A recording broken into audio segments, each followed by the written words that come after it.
Hello everyone, मैं दीक्षा। स्वागत है आपका आपके अपने यूट्यूब चैनल में। विजन आईएएस की फरवरी 2024 की मैगजीन कवर की जा रही है, जिसमें अभी तक इसके 3 मेजर टॉपिक को कवर किया जा चुका है, जिसमें भारतीय राज्य व्यवस्था एवं शासन, अंतर्राष्ट्रीय संबंध और अर्थव्यवस्था के टॉपिक को कवर किए जा चुके हैं। आज का जो हमारा टॉपिक रहेगा वह आज की क्लास का 4th टॉपिक रहेगा, जो कि किसका टॉपिक है, वह आता है आपका सुरक्षा के संदर्भ में। सुरक्षा के संदर्भ में ये टॉपिक आते हैं, जिसमें आता है ग्रे जोन युद्ध के बारे में पढ़ेंगे।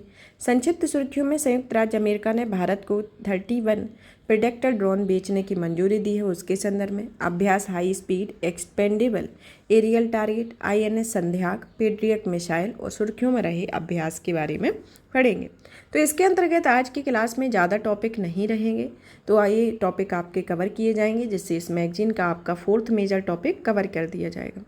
इस तरीके से मैगजीन को कंप्लीट कराने का मोटिव ही ये है कि आप अगर सेक्शन मतलब कि जैसे आपका जो पॉलिटी पढ़ा, तो पॉलिटी के स्टैटिक पोर्शन के साथ आप अगर ये अकेला पढ़ना चाहते हैं करंट अफेयर, तो आपका प्रत्येक मंथ का अलग अलग से आप कवर कर सकते हैं, ताकि आपको कोई डिफ़िकल्टी नहीं होगी और आप करंट अफेयर के साथ अपने स्टैटिक पोर्शन को भी इजीली कंप्लीट कर लेंगे।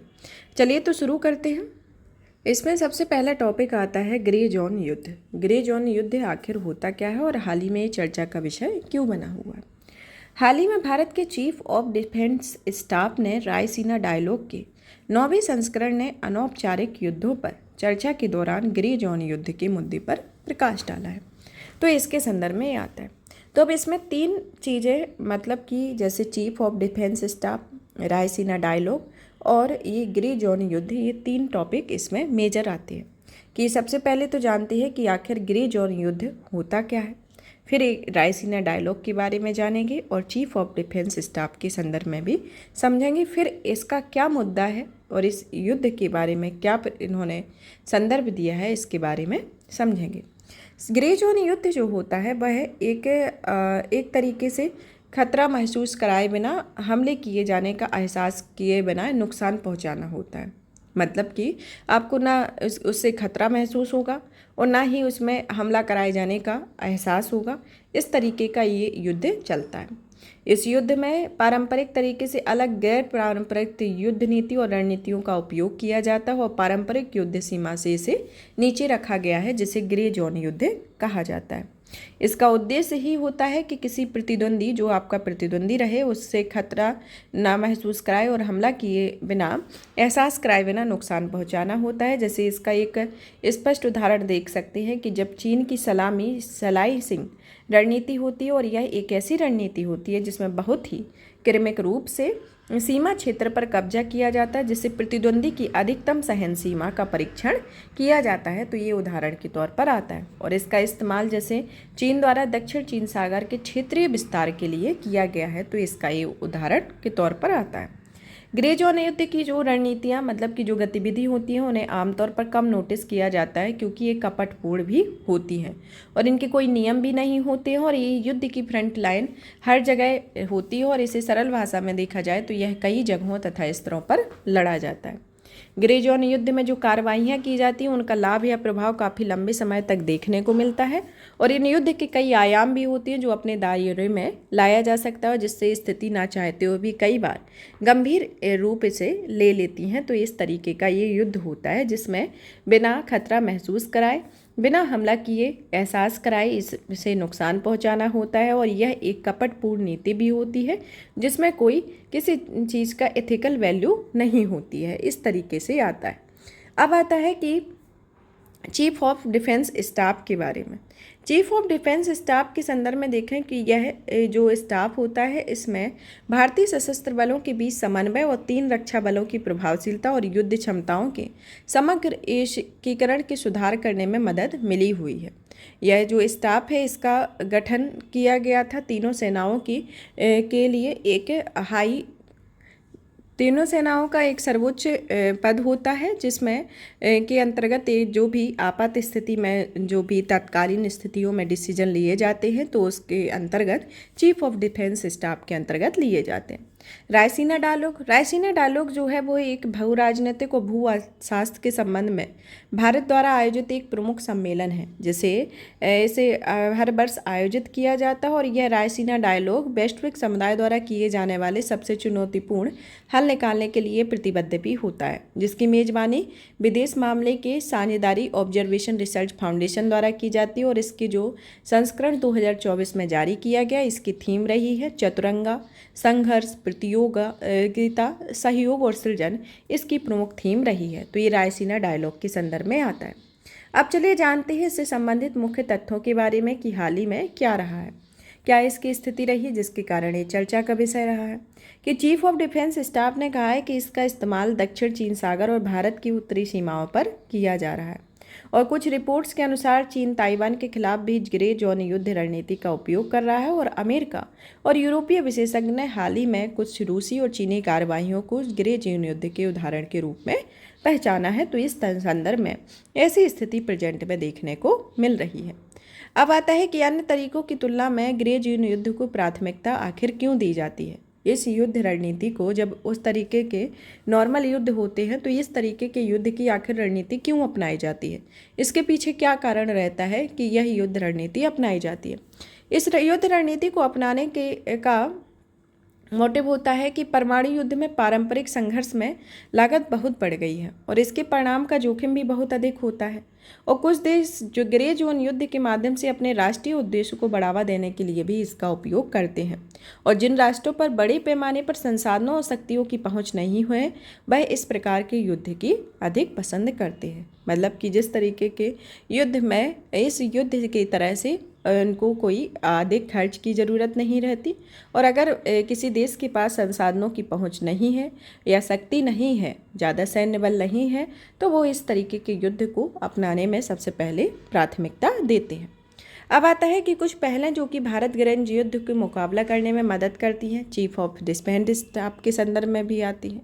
आधुनिकीकरण में आती है जो कि सरकार अपनी युद्ध प्रणालियों में प्रौद्योगिकी के समावेश को बढ़ावा दे रही है, जिसमें पैदल सेना, मशीनीकृत बलों, तोपखाने, वायु रक्षा, विमानन, इंजीनियरिंग, सिग्नल, लॉजिस्टिक आदि के लिए विभिन्न फोकस क्षेत्रों की पहचान की गई है। सेना की iDEX innovation for defence excellence पहल के तहत जीवंत स्टार्टअप परिवेश का भी लाभ उठा रही है। रक्षा विनिर्माण में आत्मनिर्भरता रह रही है, जिसमें सरकार रक्षा खरीद प्रक्रिया 2020 आदि की सहायता से रक्षा विनिर्माण में आत्मनिर्भरता को बढ़ावा दे रही है। समान विचारधारा वाले देशों के साथ सहयोग, जैसे उदाहरण के तौर पर भारत में अमेरिका के साथ general security of military information agreement जैसे समझौते पर हस्ताक्षर किए गए हैं। और अन्य साइबर सुरक्षा के खतरों के निपटान के लिए Indian computer emergency response team या सर्टिन नामक एक नोडल एजेंसी की स्थापना भी की गई है, इसके अंतर्गत आता है। अब आता है कि इसकी प्रमुख गतिविधियों और घटकों के बारे में देखा जाए तो सबसे पहले आता है साइबर ऑपरेशन के संदर्भ में। साइबर ऑपरेशन के माध्यम से इसमें हैकिंग, डेटा चोरी करना, डेटा को करप्ट करना, दुष्प्रचार करना, साइबर जासूसी करना आदि इसमें शामिल होता है, जो कि प्रत्यक्ष एवं भौतिक नुकसान पहुंचाए बिना महत्वपूर्ण बुनियादी ढांचे, राजनीतिक प्रणालियों और अर्थव्यवस्थाओं को बाधित करता है। जैसे उदाहरण के तौर पर महाराष्ट्र में पावर ग्रिड का हमला, साइबर हमला आदि आता है। दूसरा आता है इन्फॉर्मेशन वार, जो कि मनोवैज्ञानिक ऑपरेशन का उपयोग कर जनता की राय को आकार देता है और समाज में विभाजन पैदा करने और लक्षित राष्ट्र के भीतर संस्थानों को विश्वास को कम करने के लिए किया जाता है, जैसे कि दुष्प्रचार करना, अफवाहें और फर्जी खबरें, सोशल मीडिया पर हेर फेर आदि इसके अंतर्गत आता है। फिर तीसरा आता है कि छद्म बलों का समर्थन करना, जैसे कि गैर राज्य अभिकर्ताओं, विद्रोहियों या सैन्य समूहों का समर्थन प्रदान किया जाता है, जो कि दुश्मनों को आधिकारिक तौर पर प्रत्यक्ष संघर्ष से शामिल किए बिना उनके उद्देश्यों को पूरा करने में सक्षम बनाता है। जैसे भारत में इंसर्जेंट व नक्सली समूहों को विदेशी एजेंसियों से मिलने वाला समर्थन होता है। आर्थिक दबाव के तौर पर देखा जाए तो इसमें लक्षित देश अर्थव्यवस्था को कमजोर करने के लिए प्रतिबंध लगाना, व्यापार प्रतिबंध, वित्तीय बाजारों में हेरफेर करना और सैन्य कार्यवाही का सहारा लिए बिना नीति में बदलाव करना इसमें शामिल होता है। जैसे कि चीन ने ऑस्ट्रेलिया के खिलाफ दंडात्मक कार्यवाही के रूप में अधिक व्यापार प्रतिबंध लगाए हुए थे। राजनीतिक अस्थिरता को बढ़ावा दिया जाता है, जिसमें राजनीतिक और प्रशासनिक व्यवस्था कमजोर होती है। इसमें चुनावों को प्रभावित करने, राजनीतिक प्रक्रियाओं में हेरफेर करने जैसे गुप्त तरीके शामिल होते हैं। अन्य के संदर्भ में देखा जाए तो यह अनियमित युद्ध जैसे गोरिल्ला युद्ध, कानूनी और कूटनीतिक पैतरेबाजी, सैन्य धमकी आदि आता है, इसके अंतर्गत आता है। आगे की राह में देखा जाए तो इस उपाय जो कि भारत को ग्रे जोन युद्ध में निपटने में मदद करेंगे, जैसे कि पहला आता है कि थिएटर कमांड का गठन करना। थिएटर कमांड के अंतर्गत संसाधनों को बेहतर इस्तेमाल में योगदान दिया जाता है और अलग अलग कमांड के बीच एकता सुनिश्चित की जाती है। क्षमता को बढ़ावा देना, जिसमें इंफॉर्मेशन वॉरफेयर क्षमता को बढ़ाने पर जोर दिया जाता है और यह विशेष ऑपरेशन साइबर्स और अंतरिक्ष कमांड को जल्द से जल्द स्थापित किया जाता है। सक्रिय निगरानी और प्रारंभिक चेतावनी प्रणालियों की स्थापना की जाती है, जिसमें ग्रे जोन प्रयासों के शुरुआती संकेतों का पता लगाने और त्वरित प्रतिक्रिया देने के लिए विभिन्न डोमेन जैसे साइबर, सूचना, राजनीतिक आदि पर नजर रखना आवश्यक होता है। इसके लिए एडवांस सिस्टम विकसित करना चाहिए। क्षमता प्रदर्शन के लिए जरिए अपनी ताकत दिखाने में, जैसे कि विरोधियों को रोकने के लिए साइबर इंफॉर्मेशन, आर्थिक या अन्य डोमेन में क्षमताओं का नियमित आधार पर प्रदर्शन किया जाता है और भारत को कुछ अस्वीकार गतिविधियों की अधिकतम सीमा तय करना और उनके परिणामों को स्पष्ट करने की आवश्यकता होती है और इनसे दुष्प्रचार में निपटना, इंसर्जेंट समूहों के वित्त पोषण को रोकना आदि आता है। यहाँ पर यह युद्ध तकनीक के संदर्भ में ये टॉपिक फिनिश होता है। अब आती हैं संक्षिप्त सुर्खियाँ। संक्षिप्त सुर्खियों में पहली आती है, संयुक्त राज्य अमेरिका ने भारत को 31 प्रेडेटर ड्रोन बेचने की मंजूरी दी है। कि अमेरिका की डिफेंस सिक्योरिटी कोऑपरेशन एजेंसी ने भारत सरकार के MQ-9B स्काई गार्डियन ड्रोन और संबंधित उपकरणों की संभावित सैन्य बिक्री के बारे में अमेरिकी कांग्रेस को सूचित किया है। ड्रोन मानव निर्मित और नियंत्रित हवाई वाहन होते हैं, जिनको हवा में स्वयं के द्वारा संचालित होती हैं और व्यक्ति द्वारा रिमोट से संचालित किए जाते हैं और अपने साथ घातक और गैर घातक पेलोड भी ये ले जाते हैं। इसके अंतर्गत आता है। भारत में रक्षा क्षेत्र के लिए ड्रोन प्रौद्योगिकियों के बारे में बात करें तो इसमें आती है लक्ष्य और निशांत, जो कि DRDO द्वारा विकसित मानव रहित हवाई प्रणालियां हैं। ब्लैक काइट, गोल्डन हॉक और पुष्पक ये DRDO द्वारा विकसित माइक्रो और मिनी अल्ट्रा UAVs हैं।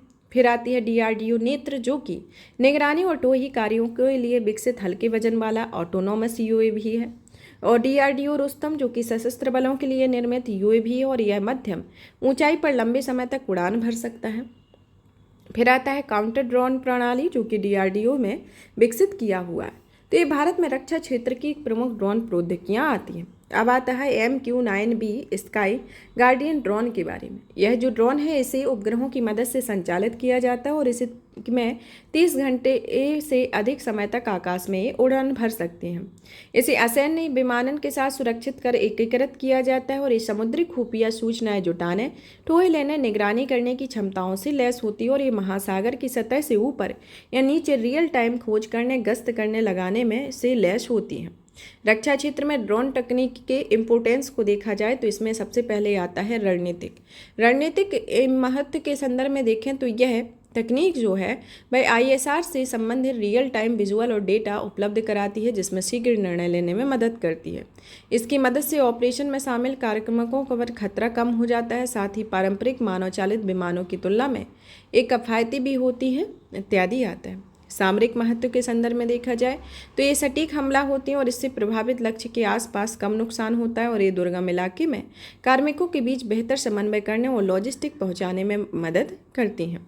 ड्रोन से जुड़ी चुनौतियों के बारे में देखा जाए तो इसमें पहला आता है कि भारत में विमानन क्षेत्र के प्रबंधन का फ्रेमवर्क जटिल होता है। तेज हवाओं जैसे कि प्रतिकूल मौसमी स्थितियों में ड्रोन का संचालन कठिन हो जाता है और निजता और सुरक्षा का उल्लंघन होने का खतरा आदि रहता है। तो ये ड्रोन से संबंधित जुड़ी प्रमुख चुनौतियाँ आती हैं। अब आता है next Abhyas high speed expendable aerial target के बारे में। यह जो टारगेट है इसे DRDO ने अभ्यास हीट का सफलतापूर्वक उड़ान परीक्षण किया हुआ है। Abhyas high speed expendable aerial target या हीट के बारे में देखा जाए तो यह यान ऑटो पायलट की सहायता से स्वायत्त उड़ान के लिए डिजाइन किया गया है और यह DRDO के वैमानिकी विकास प्रतिष्ठान ने स्वदेशी रूप से विकसित किया है और यह हथियार चलाने के लिए आवश्यक रडार क्रॉस सेक्शन, विजुअल और इंफ्रारेड इंफॉर्मेशन सिस्टम से लैस होता है, जिसमें लैपटॉप आधारित ग्राउंड कंट्रोल सिस्टम भी होता है और अभ्यास के लिए न्यूनतम लॉजिस्टिक की आवश्यकता होती है और साथ ही आयात किए जा रहे अन्य आयानों की तुलना में लागत प्रभावी भी होता है। अब आता है INS संध्यायक के बारे में। INS संध्यायक एक तरीके से इसे विशाखापट्टनम में भारतीय नौसेना में शामिल किया गया और यह सर्वे लॉर्ड श्रेणी का एक पहला पोत होता है। आईएनएस संध्याक के बारे में। आईएनएस संध्याक एक प्रस्तावित 4 SVL जहाजों का इस श्रृंखला में पहला है, जिसमें यह अत्याधुनिक हाइड्रोग्राफिक उपकरणों से लैस होता है। इसमें गहरे उथले जल के मल्टी बीम इसको sounders, autonomous under water vehicle आदि शामिल होते हैं और ये सीमित रक्षा क्षमताएं भी प्रदान करते हैं। साथ ही ये युद्धकाल या आपात स्थिति के दौरान हॉस्पिटल पोत के रूप में काम कर सकते हैं, जिसमें लागत की दृष्टि से 80% से अधिक स्वदेशी सामग्री का इस्तेमाल किया जाता है। अब आती है पेट्रियल मिसाइल के बारे में, जो कि रूस ने इसमें आरोप लगाया है कि यूक्रेनी युद्धबंदियों को ले जा रहे विमान की दुर्घटना में संयुक्त राज्य अमेरिका द्वारा आपूर्ति की गई पेट्रियल मिसाइलों का इस्तेमाल किया गया और ये मिसाइलों का आशय फ्यूज्ड एरे ट्रैकिंग रडार 4 होता है। रडार 4 इंटरसेप्ट ऑन टारगेट ये मिसाइल होता है।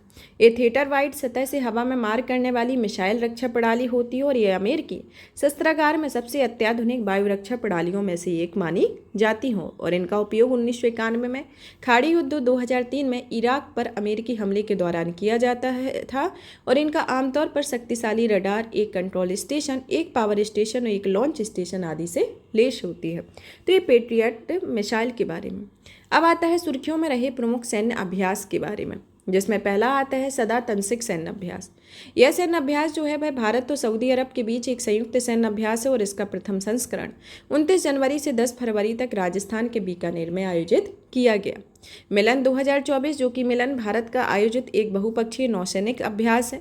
अभ्यास दोस्ती 16, जो कि भारत, मालवी द्वीप, श्रीलंका के बीच 16वां द्विवार्षिक त्रिपक्षीय तटरक्षक अभ्यास दोस्ती 16 शुरू हुआ, जो कि बांग्लादेश ने इसमें पर्यवेक्षक के रूप में हिस्सा लिया। स्टीट फास्ट डिफेंडर 24 अभ्यास, जो कि नाटो में शीत युद्ध के बाद अपना सबसे बड़ा सैन्य अभ्यास स्टीड फास्ट डिफेंडर 2024 शुरू किया गया। तो कौन कौन से सैन्य अभ्यास हैं? सदा तंसिक सैन्य अभ्यास, जो कि भारत और सऊदी अरब के बीच हुआ। मिलन सैन्य अभ्यास, जो कि बहुपक्षीय नौसैनिक अभ्यास है। अभ्यास दोस्ती, जो कि भारत, मालदीव, श्रीलंका के बीच का 16वां सैन्य अभ्यास है। स्टीट फास्ट डिफेंडर 24, जो कि नाटो ने शीत युद्ध के बाद अपना सबसे बड़ा सैन्य अभ्यास शुरू किया हुआ है। तो ये इस तरीके के सैन्य अभ्यास रहे। यहाँ पर आपका सिक्योरिटी से रिलेटेड टॉपिक फिनिश होता है। नेक्स्ट क्लास में नेक्स्ट टॉपिक के साथ मिलेंगे। तब तक आप इस सेशन को ज़्यादा से ज़्यादा शेयर करें, वीडियो को लाइक करें, चैनल को सब्सक्राइब करें। PDF प्राप्त करने के लिए आप हमारे Telegram channel UPSC PSC with Diksha को ज्वाइन करें, जहाँ पर आपको PDF प्राप्त होगी। साथ में विजन IAS के PT 365 की PDF और जो भी इसमें लेक्चर दिए जा रहे हैं उन सभी की PDF वहाँ पर आपको प्राप्त होगी। धन्यवाद।